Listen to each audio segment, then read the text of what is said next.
എണ്ണം രണ്ടേ ഉള്ളുവെങ്കിലും വന്നത് VVIPകളാണെന്ന മട്ടിലാണ് അധ്യാപകർ ഇവരെ വരവേറ്റത്. പ്രധാനാധ്യാപകൻ TP മോഹനന്റെ നേതൃത്വത്തിൽ അധ്യാപകരായ അനുശ്രീ, പ്രിയ, ശ്രുതി എന്നിവർ ചേർന്ന് ഈ കൊച്ചു കൂട്ടുകാരെ മധുരം നൽകി സ്വീകരിച്ചു. ബീഹാർ സ്വദേശികളായ ധർമ്മേന്ദ്ര യാദവിന്റെയും ഇന്ദുമതി ദേവിയുടെയും മക്കളായ വിവേക് യാദവും നിബ കുമാരിയുമാണ് ഈ 1ാം ക്ലാസ്സിലെ VIP വിദ്യാർത്ഥികൾ.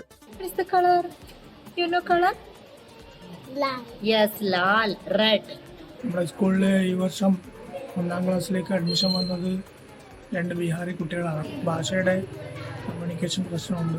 1 മുതൽ 4 വരെയാണ് ഇവിടെ ക്ലാസ്സുകൾ പ്രവർത്തിക്കുന്നത്. കുട്ടികൾ ഇപ്പോൾ ഏകദേശം 20-നടുത്ത് കുട്ടികൾ മാത്രമേ 1 മുതൽ 4 വരെയായിട്ട് നമുക്ക് ഇവിടെയുള്ളത്. 1956 സ്ഥാപിതമായ വിദ്യാലയമാണിത്.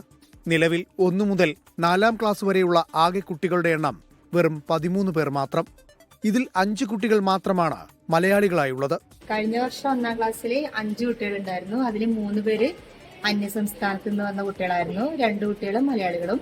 അപ്പോൾ ആ കുട്ടികൾ തന്നെ നമ്മളായി ഇടപഴകുമ്പോൾ മലയാളം പഠിച്ചു വന്നു, എഴുതുകയും വായിക്കുകയും ഒക്കെ ചെയ്യാൻ തുടങ്ങി. അവരോട് ഇടപഴകുമ്പോൾ അവർക്ക് നമ്മളെ ഭാഷയും മനസ്സിലാവുന്നുണ്ട്. ചെറുങ്ങനെ നമ്മൾ ഹിന്ദിയിലും അങ്ങോട്ട് സംസാരിക്കും. അപ്പോൾ അവർ നമ്മളോട് ഇടപെട്ട് പഠിത്തത്തിലേക്ക് വരാൻ പറ്റുന്നുണ്ട്.